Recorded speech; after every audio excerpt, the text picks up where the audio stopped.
Hello friends, welcome on our YouTube channel Uttam career institute. आपका स्वागत है उत्तम करियर इंस्टीट्यूट में। और इसके साथ ही मैं कुछ चीजें आपको बताना चाहता हूं कि इस वीडियो को देखने के बाद अगर आप इसकी पीडीएफ लिंक चाहते हैं तो हमारे टेलीग्राम चैनल को ज्वाइन कीजिए। हम वहां पर डेली जो भी वीडियोस आएंगे उनके आपको पीडीएफ वहां पर अपलोड करेंगे। इसके साथ छोटी छोटी टिप्स चाहिए, मोटिवेशनल टिप्स चाहिए तो आप हमारे इंस्टाग्राम और यूट्यूब, हमारे फेसबुक पेज को भी फॉलो कर सकते हैं। इसके साथ एक बहुत बड़ा चेंज जो हमने अभी पीछे किया है वो ये है कि अगर ग्रूमिंग और इंग्लिश स्पीकिंग के लिए आप अपने आप को बेहतर करना चाहते हैं तो टेलीग्राम में हमारा बुलंद स्पीकर सर्कल करके एक नया जो है अकाउंट है, उस अकाउंट में जाइए और वहां अपने को ज्वाइन कीजिए और सीखिए बेहतर इंग्लिश बोलना। और इसके साथ ही साथ आप हमें इंस्टाग्राम में बुलंदग्राम है उसमें फॉलो कर सकते हैं बेहतर मोटिवेशनल कोट्स के लिए। और साथ ही साथ मैं वीक में एक बार यानी कि हर मंडे सुबह 9 बजे आता हूं बुलंद चैनल में, जो यूट्यूब चैनल है जिसमें आप में से काफी लोगों ने फॉलो किया है। वहां जाइए, बहुत लाइफ चेंजिंग वहां पर मेरा एक वीडियो आपको जरूर मिलेगा। तो इसके साथ ही आज जो ये सीरीज शुरू की, आज रागा की यानी कि जो आपका वाई ग्रुप है उसकी पहली सीरीज का पहला टेस्ट पेपर आपके सामने है। और सबसे पहले सेक्शन जिसको मैं इंग्लिश सेक्शन मैंने लिया हुआ है, उस सेक्शन के साथ में हम लोग यहां पर शुरुआत करते हैं और चलते हैं, देखते हैं। तो सबसे पहले मैं आपके सामने कॉम्प्रिहेंशन रख रहा हूं और इस कॉम्प्रिहेंशन में आपको करना यह है कि आपके सामने ये पैसेज आएगा, इस पैसेज को आप देखिए, मैं साइड में हट जाता हूं, आप उसको पॉज कर लीजिए, उस पैसेज को सॉल्व कर लीजिए और इधर मैं इस पैसेज को आगे कंटिन्यू करता हूं तो उस पैसेज को मिलाइए। तो ये आपका पैसेज है, आप पॉज करके मुझे, मैं साइड में हो गया हूं, पॉज कर लीजिए ताकि आप पैसेज को कर सकें। और इसके संग तुरंत मैं भी वापस आता हूं, बिना टाइम वेस्ट किए मैं आपके साथ में और आपके साथ इस पैसेज को सॉल्व करता हूं। आपके लिए हम सब लोगों ने बहुत सारे ऐसे प्रोग्राम्स और प्लान फाइनल कर रखे हैं जो आपके लिए बहुत बड़े हेल्पफुल होंगे। तो आपको एक अच्छे रिदम के साथ में अब हमारे साथ में मॉक टेस्ट के लिए जुड़ करके रहना, साथ ही साथ आपको और भी बहुत सारी चीजें मिलती रहेंगी। तो सबसे पहले हम देखते हैं इसमें जो हमारे क्वेश्चंस क्या हैं। तो पहला क्वेश्चन है, what is the title of this passage. इस पैसेज का टाइटल क्या है ये हमको निकालना है पैसेज से। Second, how many types of miseries man have faced. कितनी तरह के मिजरीज या परेशानियां या जिसको बोले हम खराब चीजें आदमी ने फेस क्यों है। What is the worst evil man has ever faced? Man has ever faced, सबसे ज्यादा खराब जो worst evil है वो आदमी ने क्या फेस किया। अब हम लोग चलते हैं इस तरफ से पैसेज देखने की कोशिश करते हैं। पैसेज कह रहा है, throughout the ages of human development men have been subjected to miseries, those imposed by external natures and those that human being misguidedly inflicted upon each other। या तो नेचर ने हमें परेशानियां ऐसी हमारे ऊपर थोप दी हैं, या क्या किया है कि हमारी खुद की गलतियों से ही हमने एक दूसरे को शिकार बनाया हुआ है। यानी कि दो चीजें निकल करके आ रही हैं। तो हमारा जो सेकंड क्वेश्चन है वो क्या कह रहा है कि how many types of miseries man have faced. तो यहां पर आपको आंसर बड़ा क्लियर मिल गया कि आंसर आपका यहां पर बी होगा। नाउ आगे बढ़ते हैं। At first by far the worst evil were those that were due to the environment. सबसे ज्यादा खराब जो हमारे पास इविल है वो जो हमें पर्यावरण से या वातावरण से मिलते हैं। तो what is the worst, definitely your answer is a. तो यहां पर भी आपको आंसर मिल गया। अब आपके पास फर्स्ट का आंसर बच रहा है। Man was rare species whose survival was precarious. Precarious जानते हैं ना, प्रिकेरियस मीन्स होता है डेंजरस। मैन जो है बहुत क्या था, बहुत जो है उसका सर्वाइवल बहुत डेंजरस था, बहुत खतरे में था कि वो बचेगा कि नहीं बचेगा।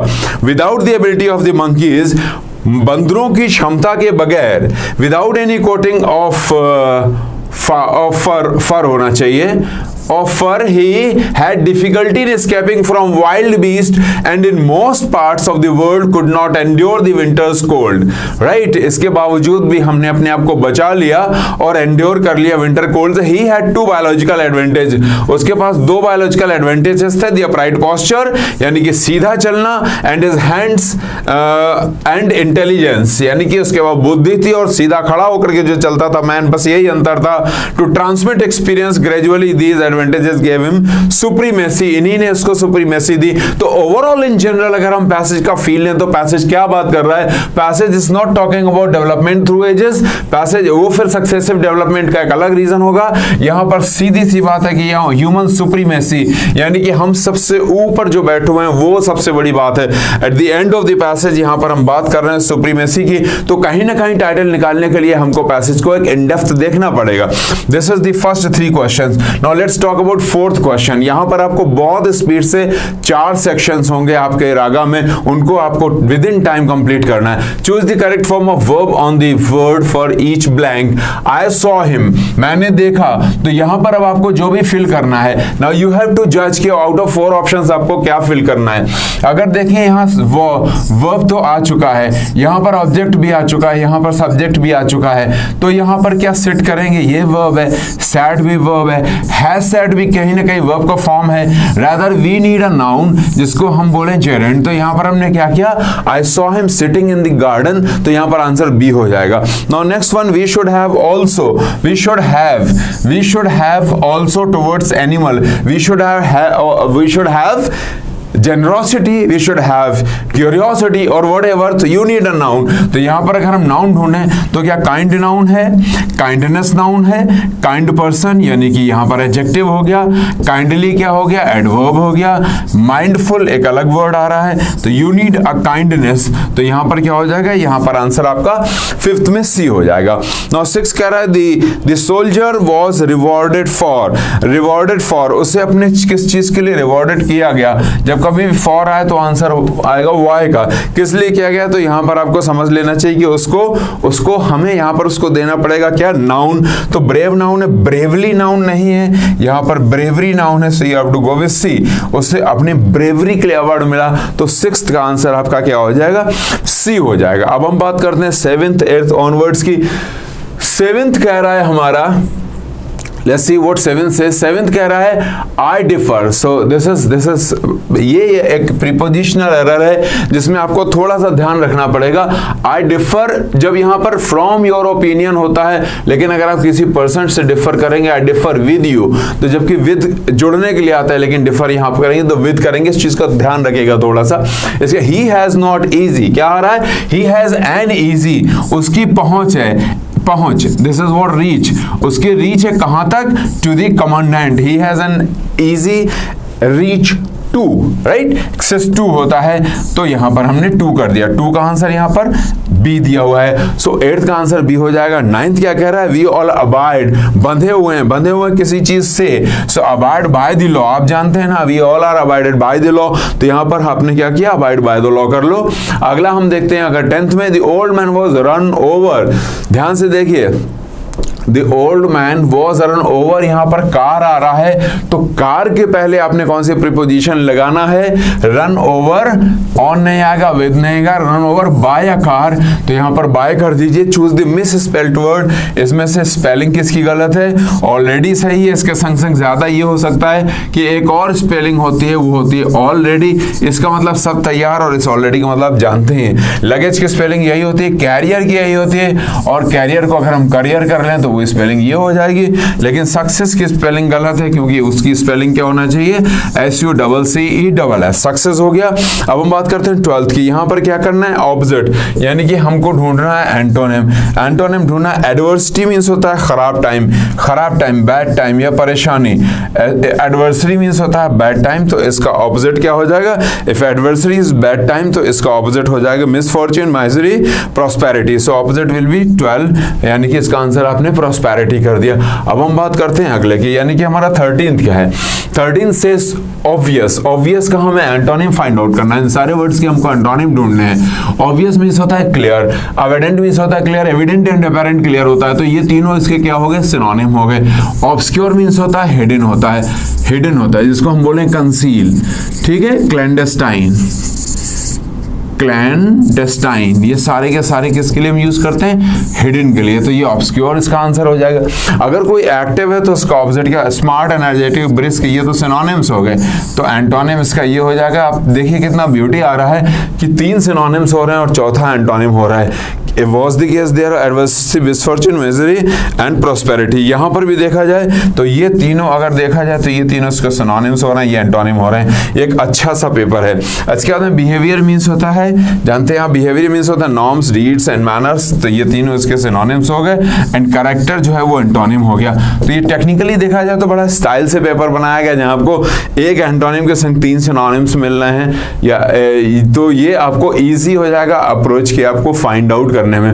बात करते हैं हम 16th ऑनवर्ड्स की। लेट्स सी वो 16 से 16 कह रहा है she is so young that she can not learn it. वो she is so young that, आपको याद होना चाहिए कि सो और दैट हम यूज करते हैं उस केस में जहां हम टू और टू का यूज करना होता है हमको, ठीक है। दोनों का मतलब एक ही होता है, you are too good to be ignored, तुम इतने अच्छे हो कि तुम इग्नोर नहीं किया जा सकता है। And you are so good that you can not be ignored. तो जहां कहीं पर भी सो दैट आ रहा हो ध्यान लगाइए कि आपको क्या टू मिल रहा है, तो यहां पर आपका 16th का आंसर आपका हो जाएगा ए। बात करते हैं 17th की। If they this picture lower people would be able to see it. If they, अब देखो यहाँ पर आपको बहुत सारी चीजें मिलेंगी। जैसे यहाँ पर आपने हैंग देखा, तो हैंग के साथ में हम हंग करते हैं और फिर हंग करते हैं। एक और हैंग होता है जिसके साथ में हमने करना होता है हैंग्ड और हैंग्ड। देखिए दोनों का अंतर क्या होता है। ये हैंग का मतलब होता है फांसी पर टांगना, हंग होता है कपड़ा टांगना या कोई झोले टांगना, कुछ भी टांगना। तो इफ दिस पिक्चर, तो यहाँ पर हमने यूज करना है hung. If they hung this picture, तो यहाँ पर आंसर आपका बी हो जाएगा, सॉरी सी हो जाएगा। सो 17th के लिए आप आंसर कीजिए सी। बात करते हैं हम 18th की। 18, 19, 20 लास्ट हमारा बहुत छोटा सा पेपर है, तीसरा 3 question. I could get a job easily, I could get, यहाँ पर पास्ट आ रहा है, यहाँ पर I could get easily a job easily if I, तो आई के साथ में आपको करना है पास्ट सिंपल। पास्ट सिंपल देखिए, पास्ट सिंपल कहाँ है, ये नहीं है, ये नहीं है, ये नहीं है, यहाँ पर हैड आ जाएगा। तो 18th का आंसर आपका बी हो जाएगा। Is that clear? अब हम बात करते हैं 19th की। पेपर रिटन बाय हैंड, हाथ से लिखे हुए पेपर को हम बोलते हैं मैन्युस्क्रिप्ट, राइट। स्क्रिप्ट मीन्स होता है लिखना, और आप इसको ढंग से समझ लीजिए। मैन्यू वर्ड कहाँ से आया है, मैनुअल से आया है। तो मैन्युस्क्रिप्ट का मतलब क्या हो गया, हाथ लिखे। हैंडीक्राफ्ट जानते हैं जो काम, इसके अंदर हैंडी वर्क एंड थीसिस। चलिए बात करते हैं 20th की। One who speaks too much of one self, जो अपने बारे में बहुत ज्यादा बात करेगा उसको हम बोलते हैं बोस्टफुल, ठीक है। बोस्टफुल बोलते हैं। इक्विवोकल होता है जो इनडिसिसिव होता है, जिसकी जो डिसीजन नहीं ले पाता है कि उसने क्या बोलना है। तो ये आपके 20 क्वेश्चंस मैंने इंग्लिश के दिए। अगला सेक्शन आपको नेचुरली रीजनिंग का मिलेगा, मैथ्स का मिलेगा और मिलेगा जनरल नॉलेज का। तो आपका ये रागा का आज पहला टेस्ट पेपर आपको कैसा लगा जरूर कमेंट बॉक्स में लिखिए। और इसके बाद में हम आपको डेली एक टेस्ट के साथ मिलेंगे। कभी हम आपको एक्स के लिए भी आएंगे और कभी हम वाई के लिए आएंगे। Thank you very much. Hello friends, welcome to all of you on our YouTube channel Uttam career institute. और आज आपका मॉक टेस्ट 2 यानी कि रागा 2 यहाँ पर लेकर आए हैं। और आई होप आपको रागा 1 पसंद आया होगा, यानी कि जो हमने जीके के क्वेश्चंस उसमें लगाए हुए थे वो आपके एग्जाम पॉइंट ऑफ व्यू से बिल्कुल सटीक होंगे, मतलब वैसे ही क्वेश्चंस आपके एग्जाम में आते होंगे। फिलहाल शुरू करेंगे अपने पहले क्वेश्चन से। तो पहला क्वेश्चन है आपका कि आपका जो राजीव गांधी अंतर्राष्ट्रीय हवाई अड्डा है वो कहाँ पर है। ओके, सो फर्स्ट क्वेश्चन आपका इस तरह से प्लेसेस पूछता है कि ये चीज़ कहाँ पर है। तो अंतर्राष्ट्रीय राजीव गांधी हवाई अड्डा जो है आपका वो हैदराबाद में है। कहाँ पर है, हैदराबाद में। सो आपका आंसर नंबर बी जो है वो सही हो जाएगा। पहले जो है इसका नाम बेगमपत एयरपोर्ट था, ठीक है, पहले इसी का नाम क्या था, बेगमपत एयरपोर्ट। तो अभी ये चेंज होकर के क्या हो गया है, आपका राजीव गांधी अंतर्राष्ट्रीय हवाई अड्डा हो गया है। और ये कहाँ है, हैदराबाद में। अगले क्वेश्चन पे चलते हैं। नेक्स्ट क्वेश्चन देखते हैं आपका क्या कह रहा है। नेक्स्ट है मालाबार तट किस राज्य में है। सो मालाबार तट कई लोगों को नहीं पता होगा कि किस बारे में बात हो रही है। तो जो हमारा ईस्टर्न कोस्ट और वेस्टर्न कोस्ट यानी कि आपका पश्चिमी घाट और पूर्वी घाट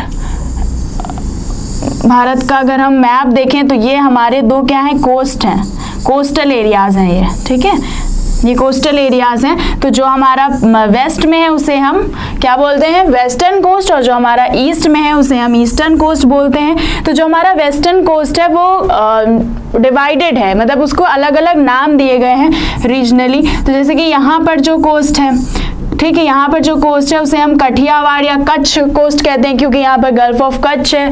साथ में ही आपका इसके नीचे आते हैं जो यहाँ पर है आपका मालाबार कोस्ट। साउथ में जो यहाँ पर पूछ रहा है वो केरला, यानी कि यहाँ पर आपका केरला हो जाता है। यहाँ पर आपका कोंकण, कर्नाटक वाला जो एरिया है वो आपका कैनरा।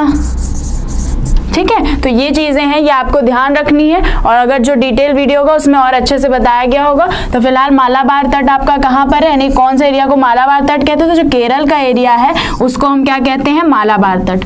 अगला क्वेश्चन देखते हैं, क्वेश्चन नंबर 3।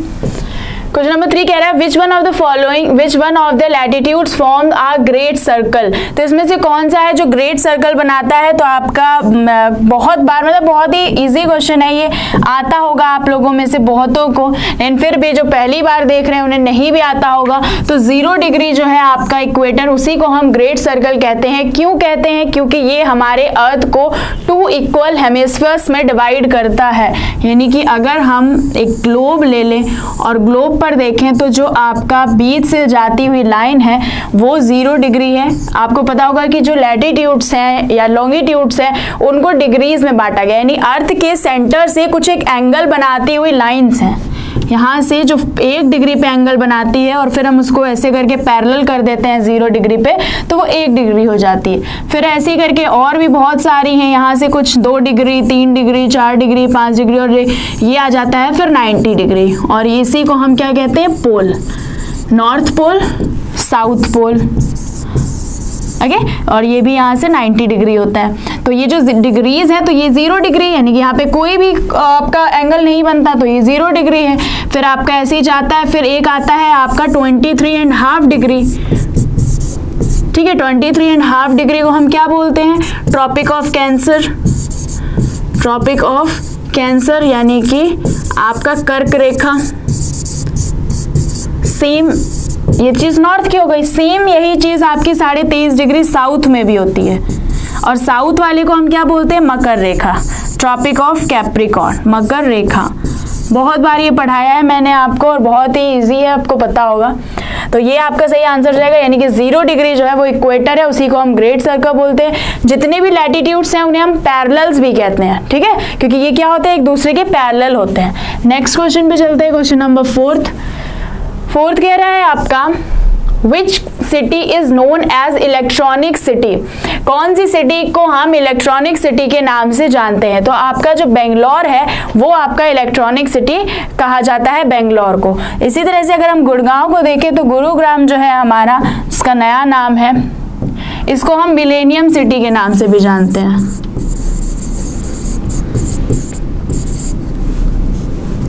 ठीक है, मिलेनियम सिटी। तो क्वेश्चन आपसे पूछ सकता है, सपोज यहाँ पे पूछ रहा है आपको इलेक्ट्रॉनिक सिटी किसे कहते हैं, बेंगलोर हो गया। आपसे पूछते मिलेनियम सिटी किसे कहते हैं, तो वो गुड़गांव हो गया। ठीक, तो ये इसका आंसर हो जाएगा। अगले क्वेश्चन पे चलते हैं।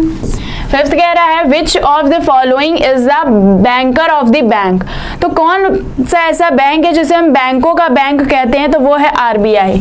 ठीक है, RBI, यानी कि ऑप्शन नंबर बी जो है हमारा वो करेक्ट हो जाएगा, RBI है। इसका हेडक्वार्टर मुंबई। हेडक्वार्टर कहाँ है इसका, मुंबई। आपके एग्जाम में पूछ सकता है कि हेडक्वार्टर कहाँ पर है। इसकी स्थापना कब हुई थी, 1 अप्रैल 1935 में कोलकाता में इसकी स्थापना हुई थी। ओके, और फिर हेडक्वार्टर हो गया, एस्टैब्लिशमेंट हो गया। इसके गवर्नर कौन है प्रेजेंट टाइम में, ये आपको कमेंट करके बताना है। ठीक है, बिकॉज आप सर्च करोगे तो और भी चीजें मिलेंगी। नेक्स्ट क्वेश्चन पे चलते हैं। नेक्स्ट कह रहा है क्वेश्चन नंबर 6 आपका, the book Wealth of Nation was written by. Book जो है वेल्थ ऑफ नेशन वो किसने लिखी थी, तो ये किताब आपकी एडम स्मिथ ने लिखी थी। ठीक है, इन्हीं को हम क्या कहते हैं, ये बुक जो बेस्ड है, बेसिकली नाम से पता चल रहा हो इकोनॉमी पे बेस्ड है, और इन्हीं को हम फादर ऑफ इकोनॉमिक्स भी कहते हैं, फादर ऑफ इकोनॉमिक्स। सो अगर क्वेश्चन आ जाता है who is the father of economics, so you have to learn और रिमेंबर और लर्न एवरी वॉट एवर कि एडम स्मिथ क्या है आपके father of economics. Next question है question number 7। Ankia Naat is a dance form of, Ankia Naat जो है ये कहाँ का डांस फॉर्म है? तो ये आपका आसाम का है। आसाम में आपका बिहू भी होता है। बिहार का क्या है? जम्मू कश्मीर का क्या है? आंध्र प्रदेश। मैंने एक डांस पे वीडियो बनाया हुआ है, बहुत ही डिटेल्ड वीडियो है, आप प्लेलिस्ट में जा करके वो वीडियो भी देख सकते हैं। वहां पर आपको बहुत सारी चीजें सीखने को मिलेंगी और बहुत ही नए तरीके से। ठीक है, नेक्स्ट क्वेश्चन पे चलते हैं। युवा भारत क्या चाहता है, इस किताब के लेखक कौन है? तो इसके लेखक हैं आपके चेतन भगत। चेतन भगत एक बहुत अच्छे राइटर है, बहुत सारी इन्होंने बुक्स लिखी हैं। तो युवा भारत यानी कि व्हाट यंग इंडिया वांट्स, ये किताब किसने लिखी है? चेतन भगत ने। आपके एग्जाम में बुक्स भी आती हैं, डोंट फॉरगेट इट। ये है आपका क्वेश्चन कैपिटल और करेंसी बेस्ड। तो Tirana is the capital of, Tirana कौन सी किसकी कैपिटल है? तो वो है अल्बानिया की। ठीक है, अल्बानिया की कैपिटल क्या है? तिराना। और इसको याद कर सकते हो, आलू बनिया। मैं एक माइंड मैपिंग देख लूँ, तेरा अल्बानिया को क्या कर लो? आलू बनिया। एक बनिया है जो आलू बेच रहा है, आलू बनिया। और वो क्या कर रहा है कि वो नॉर्मली नहीं बेच रहा है आलू, वो कैसे बेच रहा है? तीर में लगा लगा के। ठीक है, तिराना है ना, तो तीर में लगा लगा के, तीर में लगा लगा के आलू बनिया आलू बेच रहा है, अपनी ज्यादा एडवांस वर्जन है। ठीक है, तो ये आप याद कर लो। फिर है आपका 10th क्वेश्चन बीसीडी। बीसीडी क्या है? बीसीडी है आपका बाइनरी कोडेड डेसिमल। ठीक है, यानी कि ऑप्शन नंबर ए सही हो जाएगा, पहली बात। और दूसरा, ये क्या होता है बाइनरी कोडेड? थोड़ा सा देख लेते हैं, कंप्यूटर का एक क्वेश्चन है। ये और कुछ नहीं है, जो नॉर्मल हमारी अल्फाबेटिकल या न्यूमेरिकल लैंग्वेज होती है, ये मशीनों को समझ नहीं आती है। मशीनरी लैंग्वेज जो है वो सिर्फ 0, 0, 0, 1 सिर्फ इन दो फॉन्ट में समझी जाती है। यानी मशीन जो है हमारी, जो हमारा कंप्यूटर है, वो नहीं समझता व्हाट इज ए, वो नहीं समझता व्हाट इज बी, वो नहीं समझता कि हमने 59 लिखना है, हमने 10 लिखना है, वो नहीं समझ। वो सिर्फ 0 और 1 के फॉर्म में, यानी कि हम यहाँ से कुछ भी उसे टाइप कर रहे होते हैं, वो अपनी लैंग्वेज में कन्वर्ट करके और उसे समझ लेता है कि एक्चुअली क्या लिखा जा रहा है। So this is what binary coded decimal BCD. तो ये आज के 10 क्वेश्चंस थे जो आपके मॉक टेस्ट 2 में थे, और इसी तरह से हम मॉक टेस्ट 3 लेकर के आएंगे। और आई होप आपको समझ आ रहा होगा किस तरह के क्वेश्चंस आते हैं। जो बच्चे बिल्कुल नए हैं उनके लिए एक बहुत ज़्यादा इंपॉर्टेंट है। आपके कुछ बेसिक से टॉपिक्स होते हैं और बहुत ही ज़्यादा क्लियर कट होता है कि आपको एक बुक है, बुक आएगी आपके एग्जाम में, एक स्पोर्ट्स से आएगा, एक आपका ज्योग्राफी से आ सकता है क्वेश्चन, एक आपका पॉलिटी से आ सकता है, एक फुल फॉर्म आएगा, ये आएगा, एक कैपिटल करेंसी आएगी। तो ये चीज है जो आप कवर कर सकते हो। टॉपिक्स ऑलरेडी सब बताया जा चुका है आपको। तो मिलेंगे अभी अपने मॉक टेस्ट 3 में। Thank you so much. Hello student, आज आपके मॉक टेस्ट स्टार्ट हो रहे हैं, जिसमें हम आज आपको पहला मॉक टेस्ट देखेंगे, रागा 1 का मॉक टेस्ट। और आप लोग प्रैक्टिस करते रहिएगा, क्योंकि एग्जाम कभी जब भी होगा, एग्जाम होगा ही होगा, तो आप लोग प्रैक्टिस करते रहिए। देखेंगे हम लोग फर्स्ट क्वेश्चन से। देखिए, फर्स्ट क्वेश्चन है जो आपका, उसमें लिखा हुआ है कंपाउंड इंटरेस्ट का क्वेश्चन दिया हुआ है। अ सम बिकम्स 1352 यानी कि 1352 इन 2 years at 4% per annum।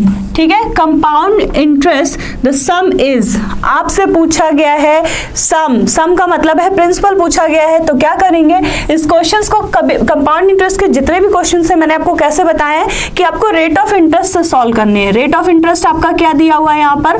4%। आपका रेट ऑफ इंटरेस्ट दिया हुआ है 4%। तो आपको कैसे सॉल्व करना है? सबसे पहले रेट ऑफ इंटरेस्ट को कन्वर्ट कर लेना है। 4% को हम क्या लिख सकते हैं? इसको हम लिख सकते हैं 4/100। इसको जब कट करेंगे तो ये हो जाएगा आपका 1/25। ठीक, और आपको पता है रेट ऑफ इंटरेस्ट की डेफिनेशन कि 1 साल का जो एसआई होता है वही आपका रेट ऑफ इंटरेस्ट होता है। यानी ये आपकी एसआई है, ये आपकी प्रिंसिपल है, अगर दोनों को ऐड कर दें तो ये हो जाएगा 26/25। यानी ये अमाउंट है और ये आपका प्रिंसिपल।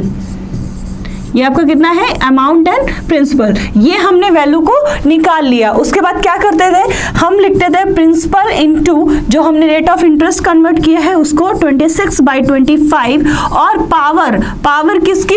टाइम की पावर। टाइम कितना है? 2 ईयर। तो हम इस पे लगाएंगे 2 की power is equal to amount, और अमाउंट आपको ऑलरेडी दिया हुआ है। क्या दिया हुआ है? 1352। तो हम क्या करेंगे, इसको सॉल्व कर लेंगे। तो प्रिंसिपल बराबर 1352 और ये आपकी वैल्यू इस तरफ चली जाएगी, ये हो जाएगा 25 इंटू 25 पावर 2 लगी है और नीचे आपका हो जाएगा 26/26। इसको सिंप्लीफाई करेंगे, 13 से कट कीजिए, 13 2 ज़ा 26 और ये आपका हो जाएगा 104 और इसको हम फिर से 13 से कट करेंगे तो ये हो जाएगा 8 और इसको कट किया, ये हुआ 2 और आप इसको जब सॉल्व करेंगे तो आपकी वैल्यू आ रही है ₹1250, 1250 रुपए, जो कि क्या है आपका प्रिंसिपल है और प्रिंसिपल ही आपसे पूछा गया था। कंपाउंड इंटरेस्ट के सारे क्वेश्चन रेट ऑफ इंटरेस्ट से ही आपको सॉल्व करने हैं। नेक्स्ट क्वेश्चन देखिए, नेक्स्ट क्वेश्चन इज, ये आपका नंबर सिस्टम का क्वेश्चन है जिसमें यूनिट डिजिट की बात की गई है। यूनिट डिजिट के क्वेश्चंस को बहुत इंपॉर्टेंट क्वेश्चन होते हैं। इसमें देखिए 264 बेस दोनों में सेम है, पावर दी जा रही है आपको और पूछा जा रहा है कि इसका जो आपका सिंप्लीफाई होकर आएगा उसका आंसर का यूनिट डिजिट क्या होगा। तो सबसे पहले जब भी यूनिट डिजिट की बात करें तो जो भी क्वेश्चन दिया है उनके यूनिट डिजिट को हम देखेंगे। तो पहले में यूनिट डिजिट है 4 जिसकी पावर है 102 प्लस दूसरे में भी यूनिट डिजिट है 4 और उसकी पावर है 103। ठीक है, और हम अब सिंप्लीफाई कैसे करेंगे, देखिए 4 की पावर 1 का मतलब होता है 4 और उसमें यूनिट डिजिट कितनी है 4, क्योंकि एक ही नंबर है जो कि यूनिट डिजिट है। इस तरह से हम 4 की पावर 2 करके देखेंगे तो ये हो जाएगा 16। इसमें आपको यूनिट डिजिट क्या दिख रही है 6, तो हम सिर्फ यूनिट डिजिट लिख रहे हैं। नेक्स्ट करके देखते हैं 4 की पावर 3 तो ये होता है आपका 64 और यहाँ पे यूनिट डिजिट है आपकी 4। नेक्स्ट करेंगे 4 की पावर 4 यानी कि 256 और यहाँ पे यूनिट डिजिट आ रही है 6। तो मैंने ये आपको सीरीज इसलिए बताई कि जब आप देख रहे हो जब हम ऑड पावर निकाल रहे हैं 4 की तो यूनिट डिजिट इज ऑलवेज 4। 1 में किया है, 3 में किया है और आगे आप जब 5 में करेंगे 4 की पावर 7 निकालेंगे तो यूनिट डिजिट 100% आपकी कितनी आएगी 4 आएगी। ठीक है, और जब हम इवन पावर पे निकाल रहे हैं तो यूनिट डिजिट आपकी आ रही है 6। हमें पता चल गया कि ये रिपीट हो रहा है, ऑड पावर पे यूनिट डिजिट 4 आ रही है और इवन पावर पे यूनिट डिजिट आपकी आ रही है 6। तो हम क्या करेंगे, यहाँ पर पहली पावर है इवन, तो इवन पावर के लिए आपकी यूनिट डिजिट कितनी हो रही है 6 हो रही है। ऑड पावर के लिए आपकी यूनिट डिजिट कितनी हो रही है 4 हो रही है। तो 6 और 4 हमने 10 किया और 10 में भी यूनिट डिजिट क्या है आपकी यूनिट डिजिट है 0, तो आपका आंसर होगा 0। यूनिट डिजिट के जो क्वेश्चंस होते हैं उनको सॉल्व करने का तरीका यही होता है। ऑप्शन ए आपका करेक्ट है। नेक्स्ट देखेंगे, देखिए एलसीएम एचसीएफ का क्वेश्चन है। दो संख्याएं दी गई हैं, दोनों का रेशियो दिया गया है 2:3 और आपको एलसीएम दे रहा है 54। अगर आपका रेशियो 2:3 है तो हम 1, ये आपका रेशियो है 2:3 तो 1 संख्या हमारी क्या हो जाएगी 2x एंड सेकंड आपकी डिजिट हो जाएगी 3x। ठीक है, और एलसीएम हमें क्या दे दिया है 54 और एलसीएम के अकॉर्डिंग एलसीएम क्या होता है lowest common multiple. Common multiple words पे ध्यान देना, कॉमन का मतलब है कि इसका इन नंबर्स का अगर हम एलसीएम निकालें तो इनका एलसीएम आएगा 2, मल्टीप्लाई x को एक बार क्यों लिखा, क्योंकि x दोनों में कॉमन है और कॉमन डिजिट को एलसीएम में एक बार लिखा जाता है, बाकी जो रिमेनिंग नंबर्स बचते हैं उनको सबको लिख लिया जाता है। तो हमने इसका निकाला है एलसीएम। एलसीएम कितना है 54, ये आपका हो गया 6x, तो यहाँ से x की वैल्यू आ गई 9 और नंबर्स अब हम निकाल सकते हैं। तो पहला नंबर आपका आ जाएगा 2x है तो 18 आ जाएगा और दूसरा नंबर क्या आ जाएगा 3x है तो ये आपका आ जाएगा 27। लेकिन हमसे क्या पूछ रहा है, देखिए आप अगर इंग्लिश वाला पढ़ेंगे the sum of the two number, English वाले में सम पूछा गया है और हिंदी वाले में दो संख्याएं पूछी गई। यहाँ पर संख्याओं का योग पूछा गया है, ये थोड़ा सा मिसप्रिंट है, इसको करेक्ट कर लीजिए। संख्याओं का योग, तो संख्या 18 और 27, तो योग क्या हो गया दोनों का, ये हो गया आपका 45। ऑप्शन सी आपका करेक्ट है। नेक्स्ट देखेंगे, नेक्स्ट क्वेश्चन इज मेंसुरेशन। आपका क्वेश्चन में लिखा है 5 सेंटीमीटर त्रिज्या वाले वृत्त की त्रिज्या का क्षेत्रफल ज्ञात करें। यहां पर होगा वृत्त की त्रिज्या खंड का क्षेत्रफल ज्ञात करें। इंग्लिश में लिखा हुआ है area of A sector of a circle. आपसे वृत्त का कोई पार्ट दे रहा है, उसका एरिया बता रहा है, जिसकी आपको 3.5 सेंटीमीटर लंबाई वाले चाप, आर्क ऑफ लेंथ दे रहा है आपको 3.5 और रेडियस आपको दे रहा है 5 सेंटीमीटर। देखिए ये फिगर देख लीजिए, आपको समझ में आ जाएगा किसकी बात कर रहा है। ये कोई सर्कल है, इसमें ये वाला जो आपका पार्ट है ये त्रिज्य खंड है, ठीक है, ये आपका त्रिज्य खंड है। इस एरिया के क्षेत्रफल की बात कर रहा है, आपसे ये पार्ट का क्षेत्रफल पूछ रहा है, ठीक है। तो और दिया क्या हुआ है, रेडियस दी हुई है 5 सेंटीमीटर और लेंथ ऑफ आर्क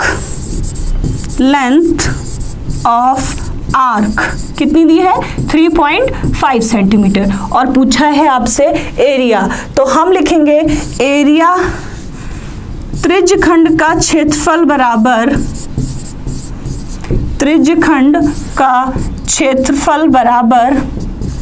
1/2 RL, मतलब जो उसकी रेडियस है वो और लेंथ आर्क और 1/2। सॉल्व कर लीजिए इसको, तो ये हो जाएगा 1/2 × 5 × 3.5। इसको सॉल्व करेंगे, ये आएगा 2.5, मल्टीप्लाई करेंगे ये आएगा 8.75 सेंटीमीटर स्क्वायर।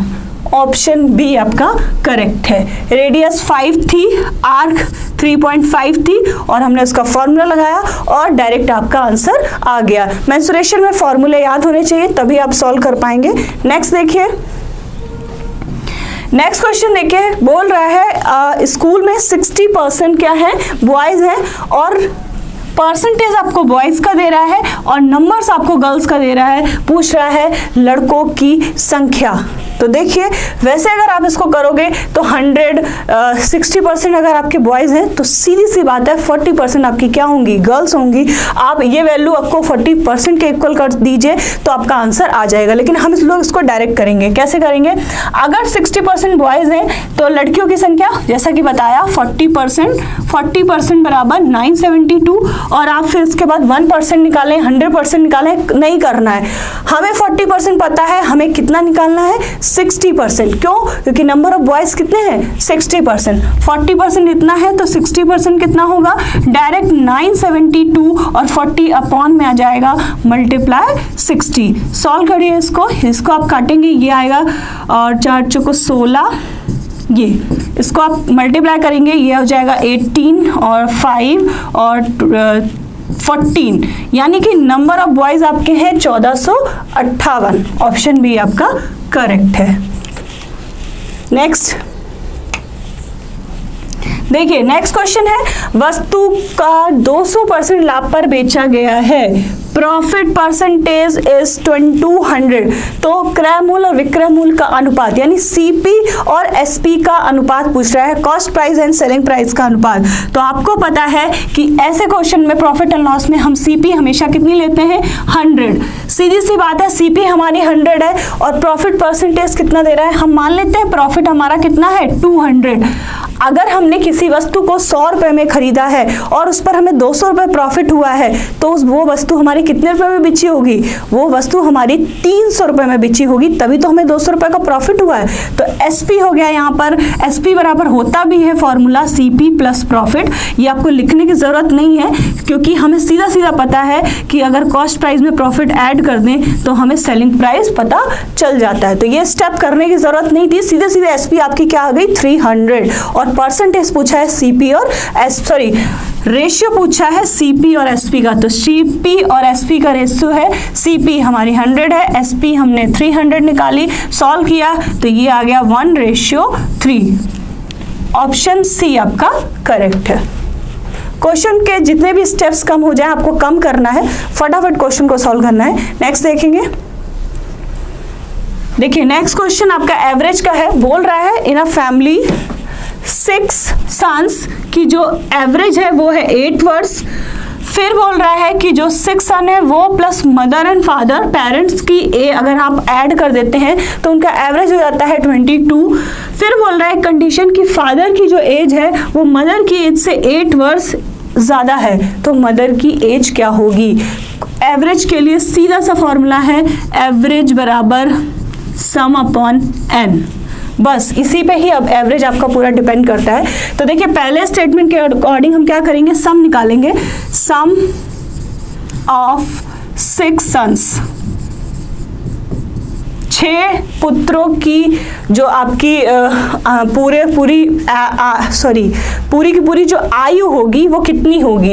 एवरेज 8 दिया है और नंबर कितने हैं 6, तो 6 इंटू 8 यानी कि 48। ठीक, पहले स्टेटमेंट से सम निकाला, अब दूसरे स्टेटमेंट से सम निकालेंगे। दूसरे स्टेटमेंट में पुत्रों और माता पिता यानी कि सम ऑफ 6 सन्स तो है ही आपका, साथ में फादर और मदर की भी एज जुड़ गई। ठीक, कितना है 22, और यहाँ पे नंबर्स कितने होंगे, 6 सन है और 2 ये लोग हैं, तो कितने हो गए 8 लोग हो गए। जोड़िए, सॉरी मल्टीप्लाई करिए, ये हो गया 176। ठीक, 6 लोगों का सम ये है और ये आपके 8 लोगों का सम है। अगर हम इस 8 के सम में से इन 6 के सम को हटा दें यानी कि फादर और मदर का सम निकालें तो कितना आएगा, क्या करेंगे, इससे हमने इसको सब्ट्रैक्ट कर दिया तो 176 माइनस 48, ये आपका कितना आया, ये आया 8 और 5 6 4 2 और 128, यानी कि फादर और मदर का सम आ रहा है 128। और हमसे एक कंडीशन बोली है, तीसरी कंडीशन, कि पिता की आयु माता की आयु से 8 वर्ष अधिक है, यानी कि फादर और मदर के एज का डिफरेंस है 8 वर्ष।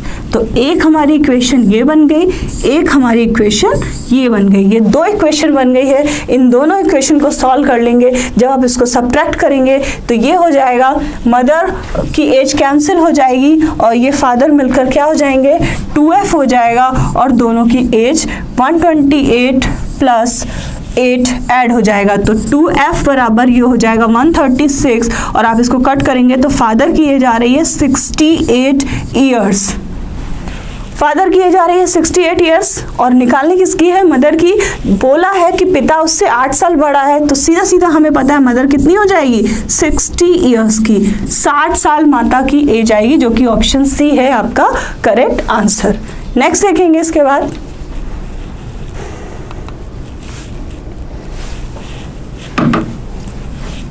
देखिए क्वेश्चन है आपका टाइम एंड वर्क एफिशिएंसी पे रिलेटेड। बोला है कमल एक काम को 15 दिनों में कर सकता है, विमल की कार्य क्षमता एफिशिएंसी ऑफ विमल कमल से 50% कितनी है, ज्यादा है, तो विमल कितने दिनों में काम खत्म करेगा। आपको सबसे पहले देखना है, ये आपका विमल की कार्य क्षमता बोला है, तो पहले आपका विमल हो गया, फिर आपका कमल हो गया। दोनों की कार्य क्षमता क्या है, इसकी कार्य क्षमता इससे 50% ज्यादा है, इसको अगर 100 मानेंगे तो ये कितना हो जाएगा 150। रेशियो सॉल्व करिए तो ये आएगा 3:2।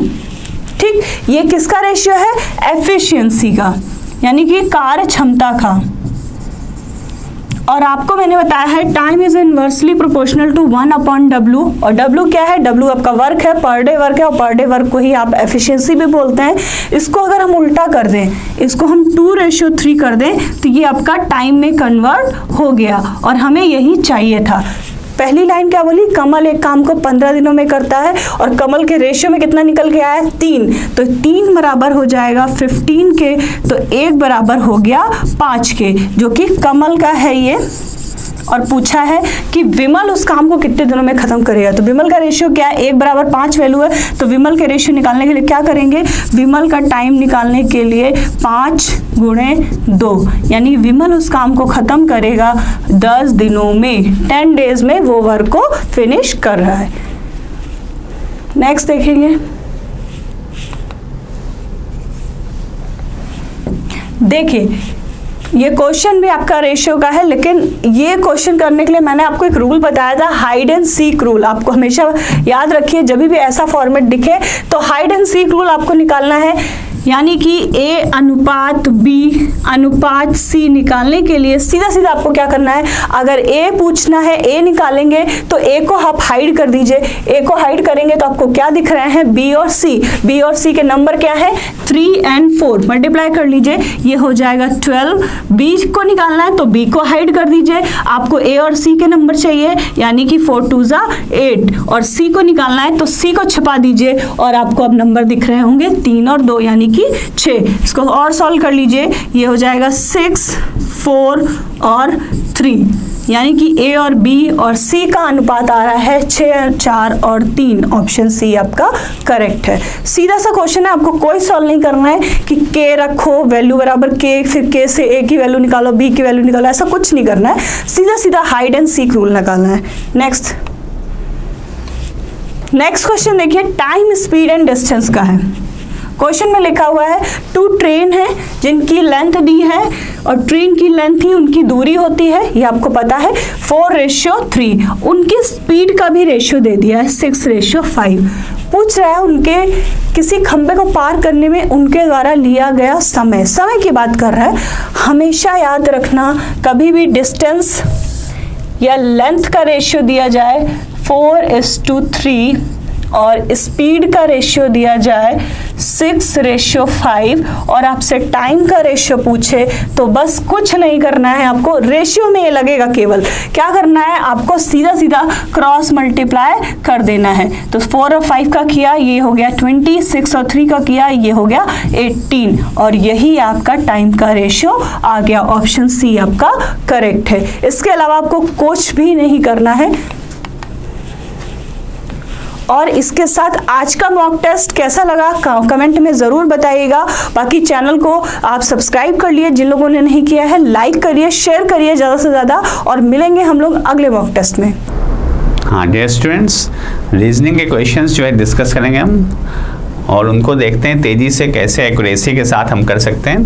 देखिए, in a certain code plus represents into, minus represents plus, into represent division, plus represent this, तो पूछता है what will be this value. तो देखिए यहाँ पे दिस इज 50 + 5 - 700 × 28। तो यहाँ पे प्लस को हम क्या रिप्रेजेंट कर सकते हैं, मल्टीप्लिकेशन। तो यहाँ क्या हो जाएगा 50 × 5 and minus is represented as plus 700 and multiplication को अगर हम देखें इट इज रिप्रेजेंटेड एज 28। अब यहाँ पे हमको क्या करना होगा, बॉडमास अप्लाई करना होगा। तो ये देखें यहाँ पे this will B 250, this will B plus, और 700 डिवाइडेड बाय 28 करेंगे। तो जब यहाँ से हम डिवाइड करेंगे this will come as 25। So answer will be 275। So the correct answer जो आएगा आपका that will be your A. So A will be the correct answer. Now we move to the question number 2. ये देखिए, sports is related to logo, so nation is related to what. खेल जो है प्रतीक से related है, तो राष्ट्र किससे रिलेटेड होगा। तो बहुत सीधी सी बात है, स्पोर्ट्स में लोगो जो एक प्रतीक चिन्ह होता है, इसी तरह से जो है नेशन में जो आंसर आएगा that will be your D. Next देखें क्वेश्चन, 8:81 इज सेम एज 64:2। तो यहाँ पे देखिए 8:81, तो इसको अगर देखें तो क्या है, 2 का क्यूब है, और 81 की अगर हम बात करें तो एक तरह से 9 9 या 81 है, या हम कहें तो 3 की पावर क्या है आपका 4 है। मीन्स ये 2 था, यहाँ पे 3 की पावर 4। अब यहाँ पे हम इसी तरह से देखते हैं, ये 64 है, 64:2 हमको देखना है। तो 64 क्या है, ये 4 की पावर क्यूब है। तो सिमिलरली यहाँ पे 2 था प्लस 1 हुआ, तो यहाँ पे क्या हो जाएगा, इसी तरह से 4 है तो यहाँ पे 5 हो जाएगा। पावर यहाँ 3 थी, यहाँ 4 हुई, तो यहाँ पावर 3 है, तो यहाँ पे पावर क्या हो जाएगी, 4 हो जाएगी। देखिए यहाँ पे 2 की पावर 3, दिस विल बी 3 की power 4, similarly this will B 4 की power 3, so this will be 5 की पावर 4। 5 की पावर क्या हो जाएगी, 4 हो जाएगी। और इसकी वैल्यू देखें, 5 की पावर 4 का मतलब 5 5 या 25 into 25 will be 625। So correct answer will B D. Now moving to the next question. अब ये देखें, close is related to this, then how open is related? अब ये CLOSE is related to DNR WJ. अब यहाँ पे देखें तो यहाँ पे CD+1 हो रहा है, और L को देखें, L आपका 12 होता है और ये 14 होता है +2. Similarly O is 15, R is 18, so कितना हो रहा है +3. S is 19, this is 23 +4. एक एक बढ़ता जा रहा है, ये 5 है और ये 10 है, तो यहाँ पे क्या हो गया +5, +1 +2 +3 +4 एंड +5. तो हमको फाइंड भी है, what we have to find, we have to find for this open. Open को अगर हमको करना है सेम वे में, this will be +1 +2 +3 and +4. So O है, दिस विल बी P, और P है आपका, और +2 this will be R. E है 5 +3 8 stands for H. N is 14 +4 is 18 stands for R. So answer जो आएगा PRHR, and then the answer is A. Now moving to the next one. एक लड़का प्रातःकाल अपने घर से सूर्य की ओर 8 किलोमीटर चलता है. तो ये आपका सूर्य की ओर की जब बात कर रहा है, इसका मतलब ईस्ट डायरेक्शन में, जो सन जो है ईस्ट डायरेक्शन में, और डायरेक्शन में आपको पता है जैसे north south east and west. इसका मतलब जो है यहाँ से वो जो लड़का है वो 8 किलोमीटर जो है ईस्ट डायरेक्शन में जाता है. उसके बाद वह दाईं ओर फिर 3 किलोमीटर, यहाँ से फिर दाईं ओर कितना जाता है 3 किलोमीटर, और उसके बाद पुनः दाईं ओर जो है 2 किलोमीटर. अब यहाँ पे आने के बाद दायां आपका क्या हो जाएगा, इधर हो जाएगा, और कितना जाता है ये 2 किलोमीटर, तथा बाएं फिर 1 किलोमीटर. यहाँ से आकर के बायां आपका क्या हो जाएगा, ये दिशा हो जाएगी, और बाएं दिशा में कितना है 1 किलोमीटर जाता है. पुनः अपने दाईं ओर 1 किलोमीटर. अब यहाँ से आकर के फिर से दाईं ओर 1 किलोमीटर, तो कितना हो जाएगा, ये आपका 1 किलोमीटर चलता है, तथा पुनः दाईं ओर 4 किलोमीटर. अब यहाँ से पुनः दाईं ओर तो देखिए 3 ये है और 1 ये 4 है टोटल. तो यहाँ से जब 4 की बात करेंगे तो जा करके यहाँ पे ये जो है मिल जाएगा, इस लाइन में जो है 4, 3 ये हो गया, और आपका 1 जो है ये हो गया, तो 4 किलोमीटर. अब यहाँ से पूछता है आरंभिक बिंदु से दूरी हमको फाइंड करनी है. आरंभिक बिंदु से दूरी कितनी है, और इसका अगर हम देखें तो ये कितना है 2 आपका ये है, और ये आपका, तो ये 3 ये डिस्टेंस होता है. तो यहाँ से अगर देखें टोटल ये 8 था, टोटल ये 8 था, और यहाँ से हमको जो डायरेक्शन जो है पता करना है वो इतना फाइंड करना है. What will be this, so this will be 8 - 3 and the answer will be 5. So correct answer जो आएगा that will be B. Next देखें, ब्लड रिलेशन का A is father of B and C.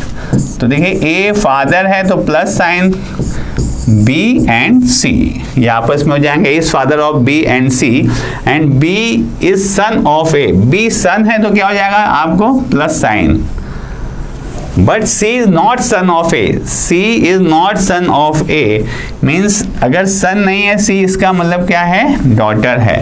ये देखिए A B तथा सी का पिता है, ए बी तथा सी का पिता है. ए जो है बी और सी का पिता है, बी ए का पुत्र है, बी जो है ये आपका पुत्र है ए का. ए सी ए का पुत्र नहीं है, इसलिए ये बहुत इंपॉर्टेंट है. जब यहाँ पे कहता है सी ए का पुत्र नहीं है, दैट मीन्स जो है यहाँ पे ये फीमेल होंगी, तो ये डॉटर. अब कहता है सी का ए से रिलेशन, हमको ये फाइंड करना है ए से रिलेशन जो है सी का क्या होगा. सी का ए से रिलेशन मतलब यहाँ से अगर हम देखें सी का ए से रिलेशन तो क्या आ जाएगा, डॉटर हो जाएगी. ए जो है father and C will be daughter. So the correct answer will be C. इसी तरह से नेक्स्ट देखिए, सिलोगिज्म का क्वेश्चन है आपका, ऑल क्रोज आर बर्ड्स. तो ये आपका all crows are birds, all peacock are crow. अब ऑल पिकॉक जो है तो पिकॉक यहाँ पे आ जाएगा, अंदर हो जाएगा, ये आपका क्रो का रीजन है, और ये जो है आपका दिस विल बी पिकॉक. या इसको हम और क्लियर करने के लिए क्रो को हम यहाँ पे कर देते हैं, and this will B peacock. अब ये कंक्लूजन है, सभी मोर चिड़िया हैं। देखिए आपका सभी जो मोर हैं वो क्या हैं, चिड़िया हैं, ये बर्ड्स हैं, और सभी चिड़िया मोर हैं, सभी चिड़िया जो है मोर हैं। तो ये आपका आ गया।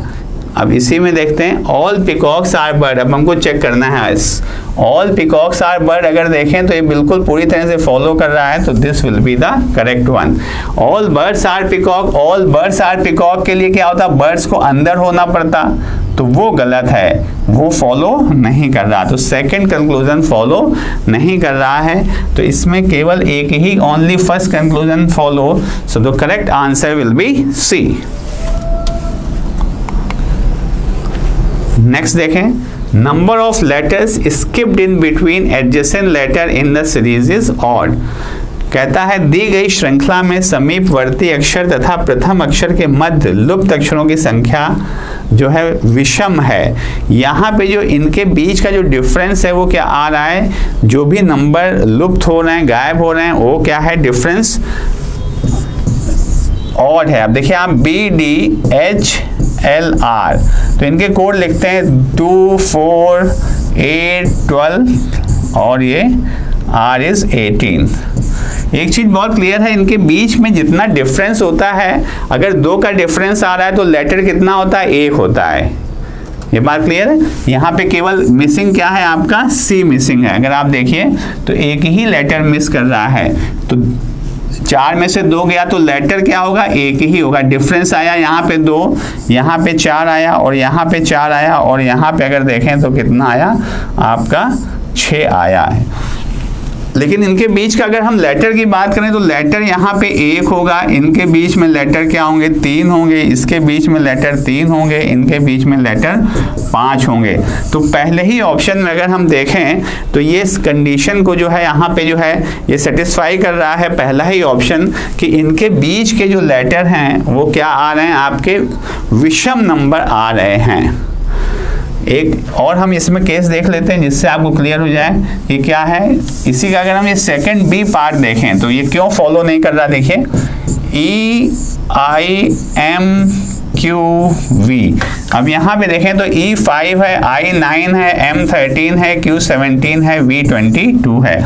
इनके बीच का डिफरेंस देखें तो 4 आएगा, इसके बीच का डिफरेंस 4 आएगा, इसके बीच का डिफरेंस 4 आएगा, इसके बीच का डिफरेंस 5 आएगा। लेकिन लेटर्स इनके बीच में कितने होंगे, इसकी चीज को देखें तो लेटर्स 3 होंगे, 3 होंगे, 3 होंगे, 4 होंगे, और ये 4 जो है आपका विषम नहीं है, it is not an odd, therefore this will be wrong. इसी तरह से बाकी सी और डी जब चेक करेंगे तो आपको आंसर जो मिलेगा that correct answer will be A. अब ये देखते हैं इस क्वेश्चन को, एक पेंटागन है, ये फिगर दी हुई है ABCD, और इनमें से फिर हमको ये देखना है पैटर्न जो है इनमें से कौन सा फॉलो करेगा। तो देखिए ये पेंटागन का शेप दिया हुआ है। एक चीज मार्क करें, पहला जो है यहां से ये शुरू हो रहा है, पहला फर्स्ट पोजीशन जो है इस जगह से शुरू हुई। सेकंड देखें तो देखिए सेकंड कहाँ से, इस जगह से शुरू हो रही है। मीन्स अगर हम पेंटागन में ये देखें तो यहाँ पे पहले फर्स्ट स्टेज में, सेकंड जो है यहाँ से देखिए शुरू हो रहा है, थर्ड देखें तो इस जगह से, यहाँ से, ये मतलब वर्टेक्स जो है इसको माना गया, थर्ड में वर्टेक्स यहाँ माना गया।